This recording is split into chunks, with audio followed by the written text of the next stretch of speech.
Bonjour à tous. D'abord, c'est un plaisir d'être ici. Avant de commencer quoi que ce soit, je voulais vous lire un passage. Parce que je pense qu'il y a quelqu'un ici ça va être important pour lui. Peut-être plusieurs personnes. Pour ceux qui ont une Bible, Psaume 59. C'est une petite parenthèse. Mais je pense qu'il est important de la faire. Psaume 59, verset 15. Alors je ne sais pas pour qui c'est, mais je pense que c'est important de le lire.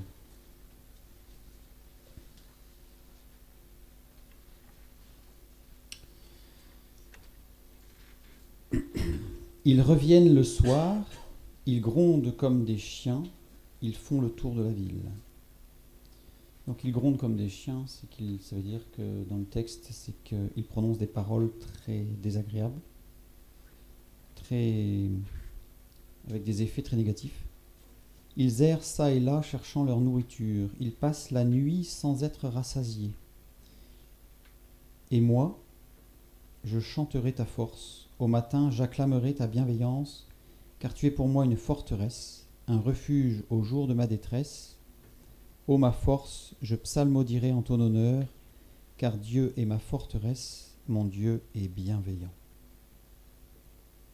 Voilà, donc si quelqu'un reçoit des paroles très négatives, avec en particulier des choses qui se passent la nuit, que cette personne sache que Dieu veille sur elle dès le matin. Donc nous, en effet, on vient de Brest, tout au bout de la Bretagne. Donc professionnellement, j'ai eu une existence professionnelle assez mouvementée, puisque j'ai fait plein de métiers, très intéressant, mais Dieu m'a conduit dans plein de choses. On a été amené à faire l'école à la maison, pour diverses raisons, on pourra peut-être en parler après. Donc ça fait maintenant très très longtemps, puisque notre aînée qui n'est pas là aujourd'hui est en terminale. Et elle n'a été à l'école que, je ne me souviens plus ma chérie, 15 jours, un mois.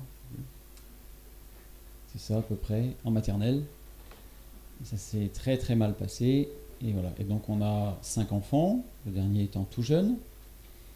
Et les 4 filles, sont toutes scolarisées à domicile. Voilà. Donc c'est une particularité. Mais je crois que c'est une particularité qui devient de moins en moins une particularité.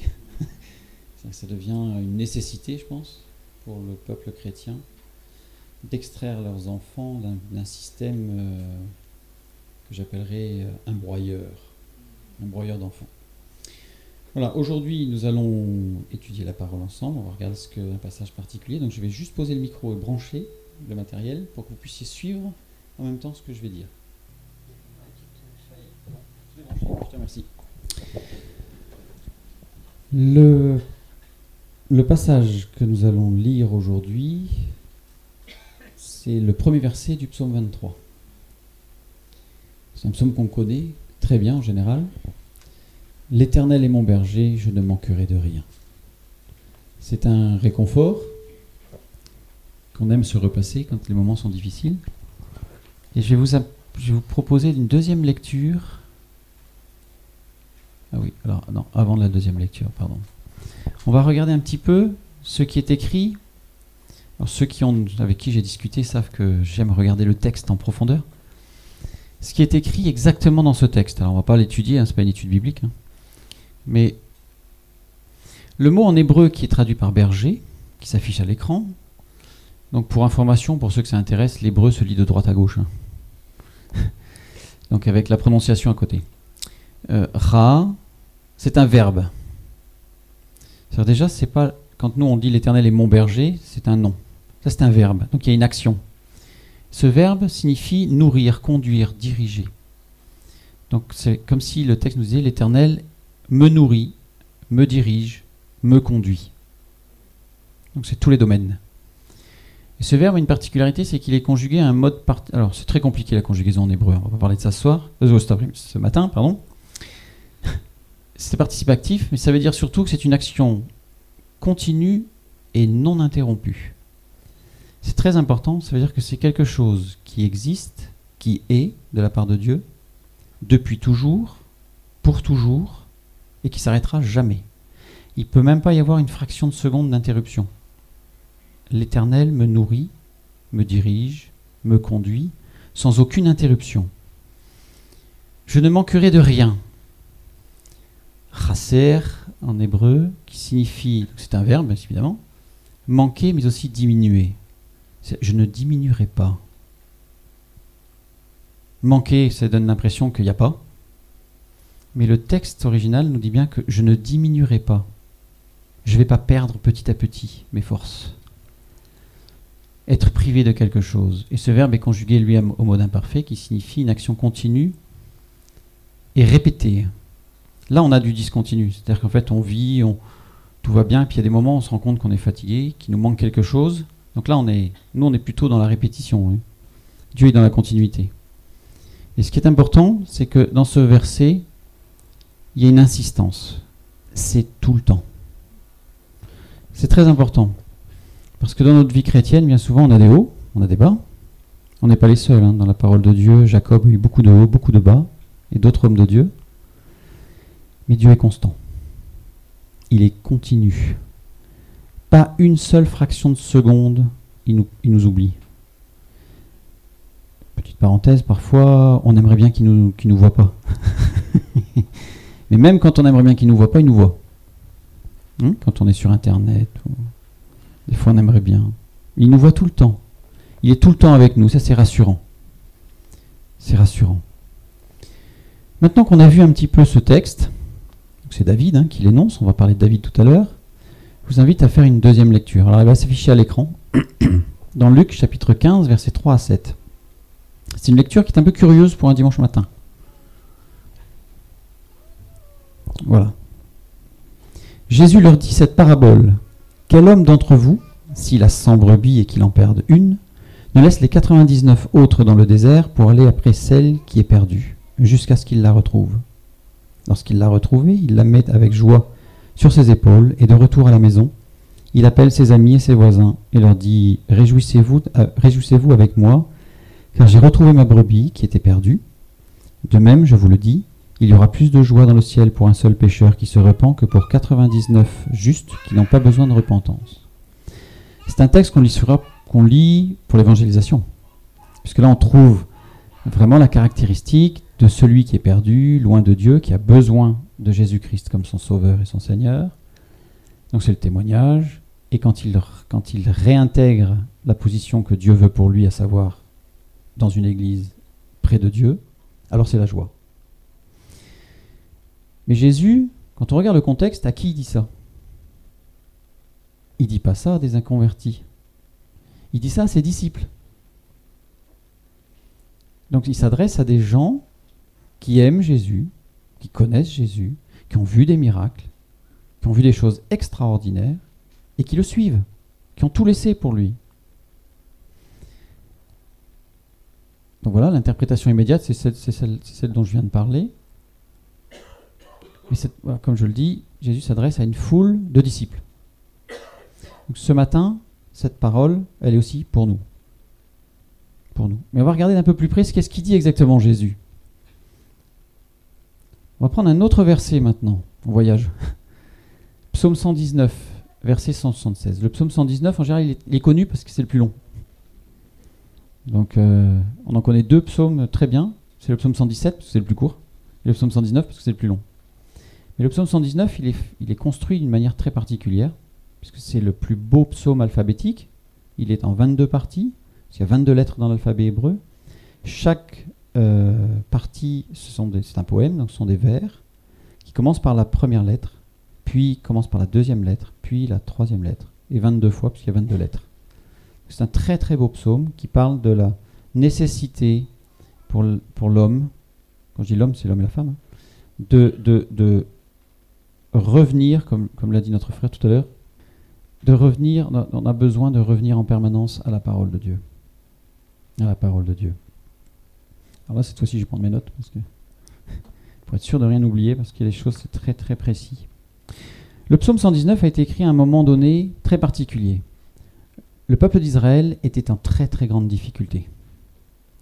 Très grande difficulté pour plusieurs raisons. D'abord, le peuple d'Israël était entouré de peuples qui voulaient le détruire. Ça n'a pas changé aujourd'hui d'ailleurs. Donc, très grande difficulté. Donc David était seul. Et quand on prend une carte de l'époque, le peuple d'Israël était tout petit, encore plus petit qu'aujourd'hui. C'était tout petit. Et les peuples aux alentours, c'était les Syriens, des gens extrêmement puissants, qui voulaient détruire Israël. Première chose. Deuxième chose, le peuple d'Israël s'était éloigné de Dieu. Et donc, David et Esdras s'inquiétaient énormément, puisqu'il, petit à petit, ils s'éloignaient et ils s'assimilaient au monde. Donc, grande difficulté, grande détresse. Et qu'est-ce que dit David à ce psaume 119 au verset 176, merci.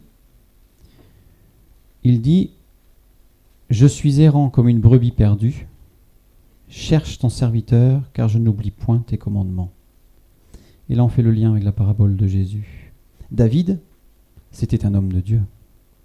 David, c'est un homme selon le cœur de Dieu. Certes, il a fait des erreurs. Qui n'en a pas fait? Jésus. Mais c'est un homme selon le cœur de Dieu, un homme qui aimait Dieu, qui voulait plaire à Dieu, qui cherchait à plaire à Dieu, qui cherchait la loi de Dieu, etc. Et lui, il dit « Je suis errant comme une brebis perdue ». Le texte original, quand il dit « Je suis errant », c'est un verbe qui signifie se tromper, s'écarter. Je m'écarte. Mais ça signifie aussi « je suis troublé ». Et ça signifie aussi « je suis intoxiqué ». C'est-à-dire que David a conscience que petit à petit, il se fait intoxiquer.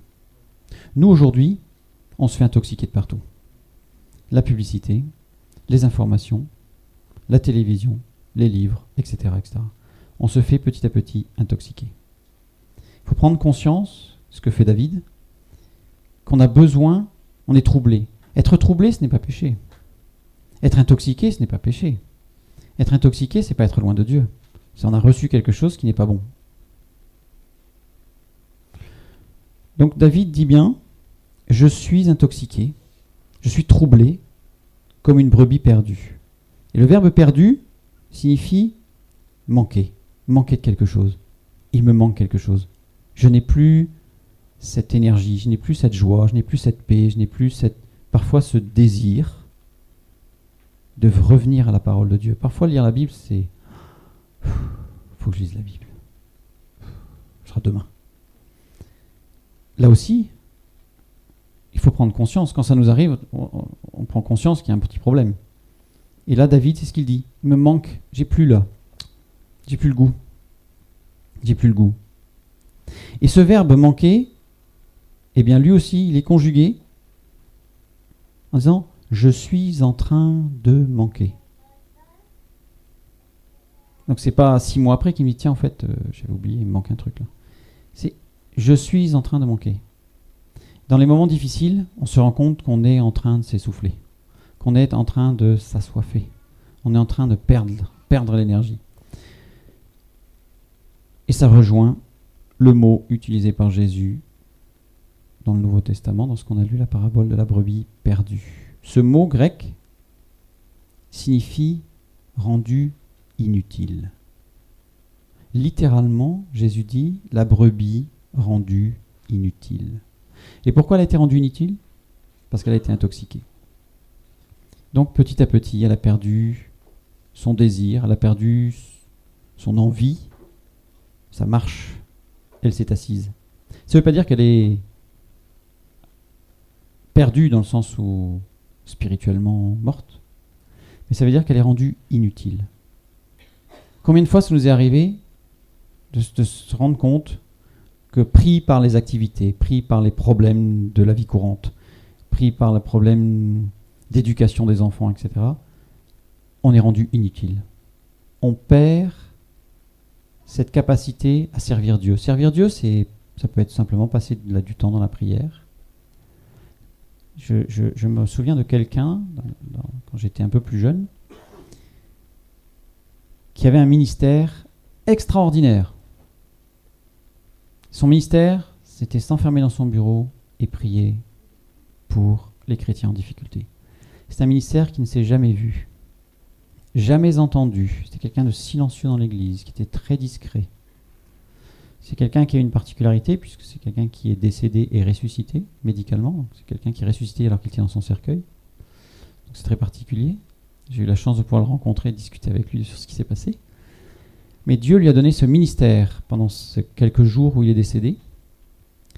Et quand il est revenu, il s'est appliqué à ce ministère.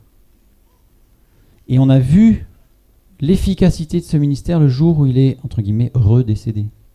Il est reparti, quand son temps a été fini. Parce qu'au moment où ce ministère, qui était extrêmement discret, est parti, l'Église s'est effritée. Et elle a fini assez mal. C'est terrible. Donc, je suis convaincu que dans ce cas-là, d'autres personnes, il devait y avoir une transmission de ce ministère, mais c'est un ministère qui ne plaît pas beaucoup, celui-là. Parce qu'on est tout seul dans son bureau, ça nécessite aussi beaucoup de hargne, parce qu'il faut se lever le matin, c'est pas facile. Donc voilà, rendu inutile, ça peut être aussi tout simplement ne plus prier. Et comme je le disais hier soir, je n'ai pas prévu de le dire, mais je le dis quand même ce matin, prier, c'est un mot qu'on rencontre extrêmement souvent dans la Bible. Vous savez, les Inuits, ce peuple qui vit dans le pôle Nord, pour eux, la chose la plus importante, c'est la neige. Ils ont 28 mots pour décrire la neige.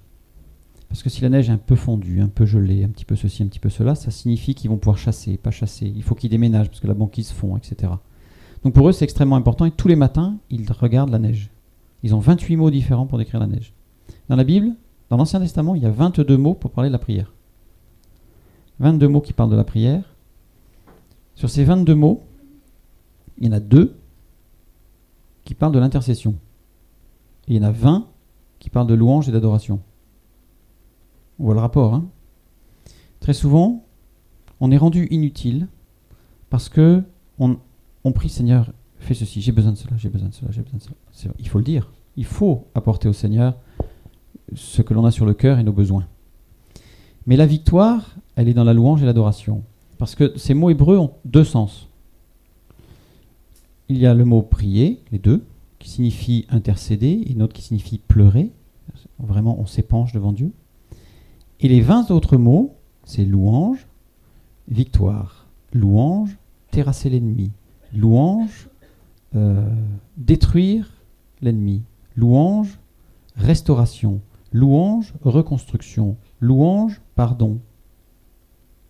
Le combat spirituel n'est pas dans l'intercession.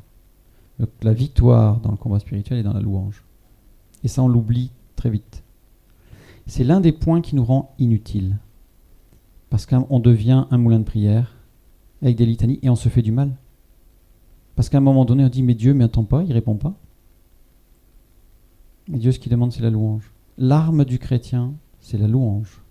C'est surprenant. Mais c'est la puissance de Dieu. Donc je reviens à ce que nous dit Jésus dans le Nouveau Testament. Donc c'est bien ce mot perdu, cette brebis perdue, c'est cette brebis rendue inutile. Rendue inutile. Ensuite, David dit, dans le psaume 119, « Cherche ton serviteur ». Cherche ton serviteur, c'est un mot, bakash, qui signifie demander, interroger. Mais lui aussi, il a une conjugaison particulière, puisqu'il signifie interroge avec insistance, en répétant.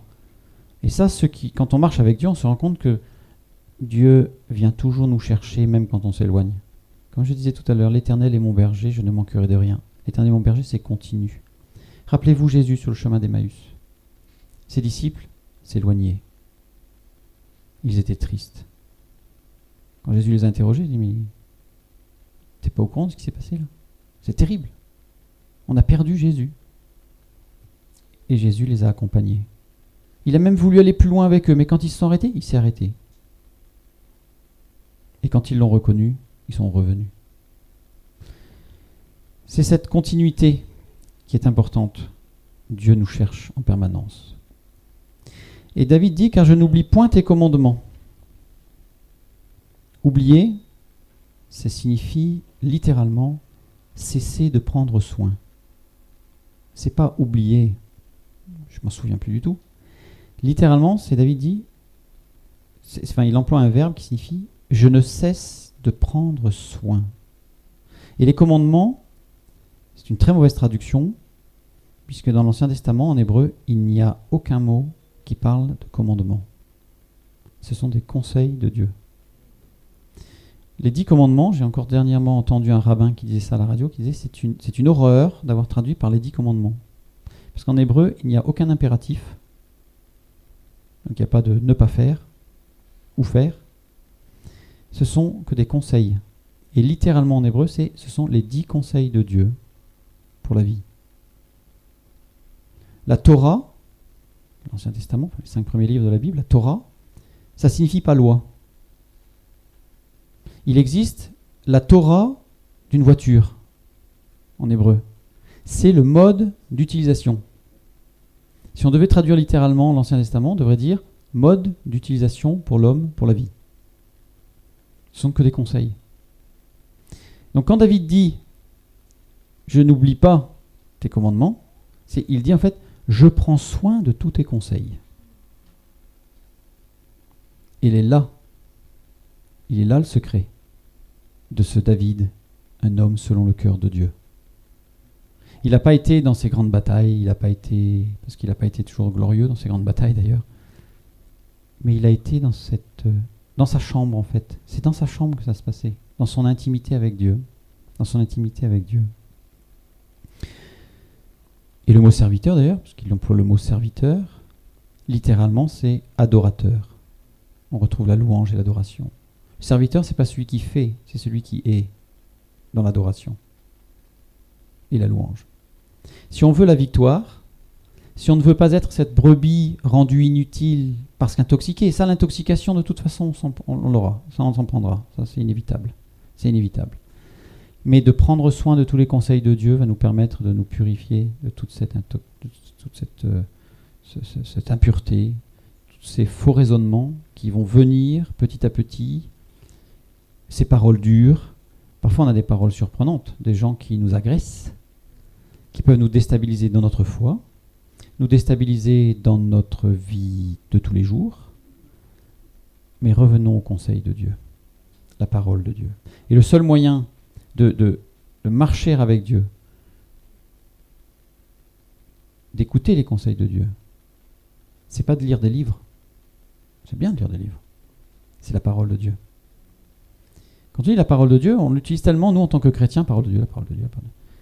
Mais revenons un peu à ce que ça veut dire, la parole de Dieu. Imaginez que Dieu, là, tout d'un coup, vous parle. Ça serait impressionnant, hein? Et on dirait, waouh, parole de Dieu, là. La Bible, c'est la parole de Dieu. Depuis des siècles, des millénaires, des gens, l'ennemi, Satan, a essayé de la détruire. Elle ne peut pas être détruite. Jésus l'a dit lui-même, pas un seul trait de l'être. Pas un seul trait de l'être. Cette parole de Dieu, nous devons la lire tous les jours. Tous les jours. Dans Habakkuk, chapitre 3, verset 2, il est dit « Éternel, j'ai entendu ce que tu as annoncé. Je suis saisi de crainte. Accomplis ton œuvre dans le cours des années, ô Éternel. Dans le cours des années, manifeste-la. Mets dans ta colère, souviens-toi de tes compassions. » Bon, on ne va pas étudier l'aspect colère de Dieu, parce que là aussi, il y a un contresens énorme. Mais quand il dit « accomplis l'œuvre de Dieu, que Dieu accomplisse son œuvre en nous », littéralement, c'est « fais-moi sortir de la faiblesse ». Quand Dieu accomplit une œuvre, c'est pour nous sortir de la faiblesse. Accomplir, on a l'impression que c'est construire un bâtiment, c'est faire quelque chose. Une fois de plus, quand Dieu accomplit son œuvre, ce verbe shaya signifie sortir de la faiblesse, du découragement. Quand on est intoxiqué, on se décourage. C'est propre à l'être humain. On n'est pas différent des autres. On a tous des moments de découragement, parfois des moments de grand découragement. Sachons que Dieu est continu, qu'il nous aime de façon continue. C'est pas discontinu. Et même quand on est découragé, il nous aime. Et quand on est découragé, il vient nous chercher. Vous savez, dans le texte de la parabole, pourquoi le berger il met sa brebis sur ses épaules? Vous savez pourquoi? Parce que ça veut dire qu'elle est blessée. Et quand une brebis, c'est chez les bergers, c'est comme ça que ça marche, Quand une brebis est un peu fougueuse, qu'elle va un peu dans tous les sens, qu'elle n'est pas très obéissante, elle ne reste pas dans le troupeau, elle finit par se blesser. Parfois même, certains bergers lui cassent une patte exprès. Et à ce moment-là, ils la mettent sur l'épaule, et pendant tout le temps du rétablissement, le berger va la porter. Et la brebis va se rendre compte que ce berger l'aime. Et elle ne s'éloignera plus jamais du berger. Donc s'il la met sur son épaule, c'est parce qu'elle est blessée. Cette brebis intoxiquée, elle est fatiguée. Alors, c'est le berger qui la porte. Pour que la brebis se rende compte. Et il va la porter tout le temps de son rétablissement. Tout le temps que Dieu accomplisse, c'est-à-dire fasse sortir de la faiblesse. Ça me rappelle ce texte que vous devez connaître, de cette femme qui était en grande difficulté et qui a fait un songe. Et elle voyait sur la plage 2 traces de pas. Elle marche et elle voit les traces de pas et elle sait que dans son songe, en fait, c'est Jésus qui l'accompagne. Et à un moment donné, à un passage un peu difficile, il n'y a plus qu'une seule trace de pas. Et là, le réflexe que nous avons tous, mon Dieu, pourquoi tu m'as abandonné? Où es-tu? Et là, Jésus lui répond, les traces de pas sont les miennes, parce que là, je te porte. Ne paniquons jamais, c'est ça la foi. Ne paniquons jamais.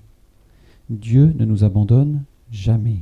Et même quand tout semble dire que Dieu nous a abandonnés parce qu'on a l'impression d'être seul, sachons affirmer que même si je ne le vois pas, même si je ne le crois presque plus, je peux affirmer, c'est pas la méthode Coué, mais parce que c'est la vérité, que Dieu me porte.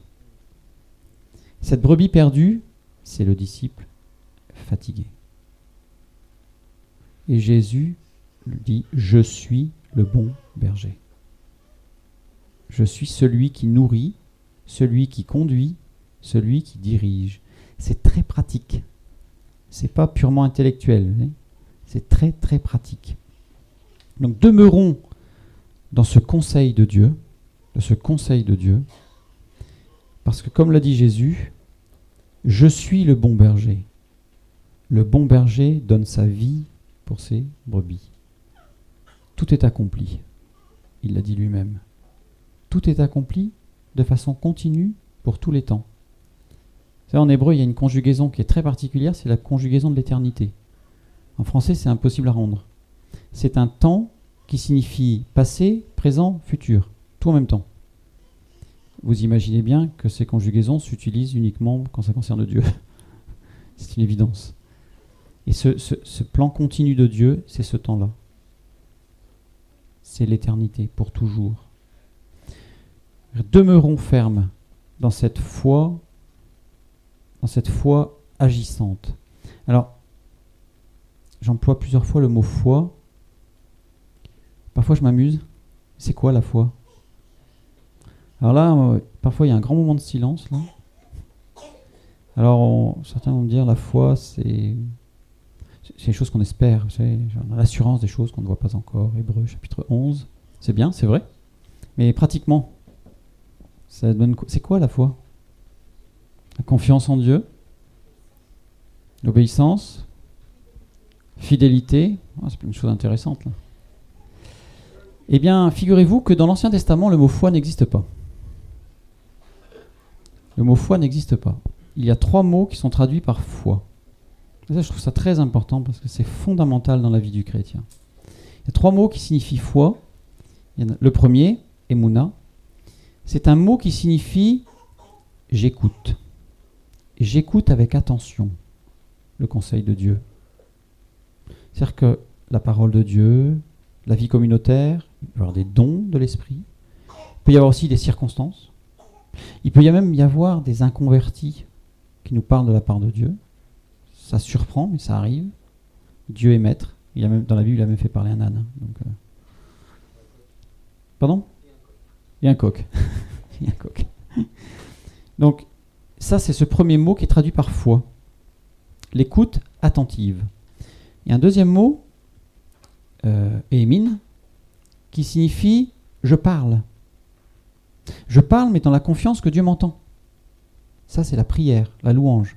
C'est-à-dire que j'apporte à Dieu mes soucis et je loue Dieu de ce qu'il fait. Il y a là la communication. C'est-à-dire, j'écoute Dieu et je parle à Dieu. Si je parle tout le temps, il ne peut pas parler. Si je parle jamais, il ne peut pas m'entendre. Oui, c'est simple, hein? Deuxième mot. Troisième mot, émettre, qui signifie une action conformément à ce que j'ai entendu et ce que j'ai dit. Ça veut dire que si je dis quelque chose à Dieu, je le fais. Et si Dieu me donne un conseil, ça me donne quelque chose à faire, je le fais. Action. Ces trois mots-là, c'est la foi. Prière, écoute, action. Ça, c'est la foi. Bon, on ne va pas l'étudier ce matin, à fond, mais déjà avec ça, vous avez un trépied. Vous voyez, c'est le socle. Et quand on prend ce trépied qui sert de filtre, on discerne immédiatement ce qui devient religieux et ce qui est d'une relation avec Dieu. Dieu veut une relation avec les hommes, chacun en particulier, et non pas une religion. Quel que soit le nom qu'on met derrière la religion. Je prends quelques exemples un peu grossiers, mais qui permettent de bien éclairer la chose. Prenons un chrétien qui ferait beaucoup de bonnes œuvres, oui. Beaucoup de bonnes œuvres, et qui prie beaucoup. Il prie beaucoup, beaucoup. Mais qui ne lit pas la Bible. Ce trépied-là, vous enlevez un pied. Qu'est-ce qui se passe quand vous avez un tabouret à 3 pieds et que vous enlevez un pied? Vous tombez. Ça, c'est la religion. Maintenant, on a des gens qui méditent beaucoup. Donc, par exemple, on va parler de l'Asie, donc le bouddhisme, par exemple. Il y a des gens qui méditent beaucoup et ils prient beaucoup, énormément. Mais leur credo, c'est de ne rien faire, justement, pour être dans la méditation. Il manque un pied. C'est une religion. On a tous les cas de figure. Prenons garde, parce que aujourd'hui, je pense que l'un des axes de pollution du troupeau du bon berger, Jésus, c'est l'activité, la suractivité, l'activisme. Et on fait tellement de choses, on n'a pas le temps. On n'a pas le temps de lire la Bible. Alors, j'ai des gens qui me disent, moi je prie quand je conduis au travail en voiture.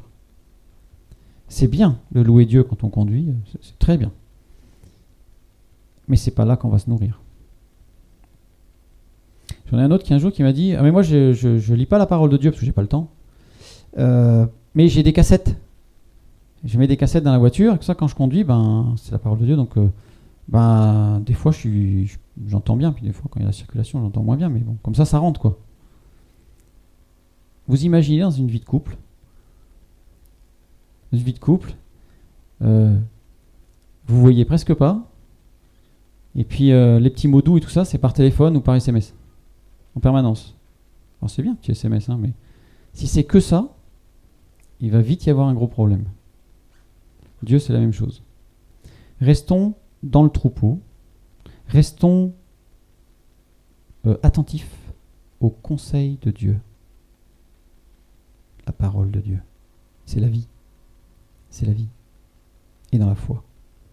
Donc c'est vraiment ce matin, ce que je veux, c'est vous exhorter, vous encourager dans ces 3 axes de la foi, qui n'en forment qu'un. C'est pour ça d'ailleurs qu'il est parlé de la corde à 3 brins, qui ne se casse pas facilement. Bon, c'est dans le couple, il y a plein de choses. Mais c'est ces 3 axes-là sur lesquels il faut veiller, comme David, veiller, prenez soin des commandements, des conseils de Dieu. Les conseils de Dieu, c'est quoi?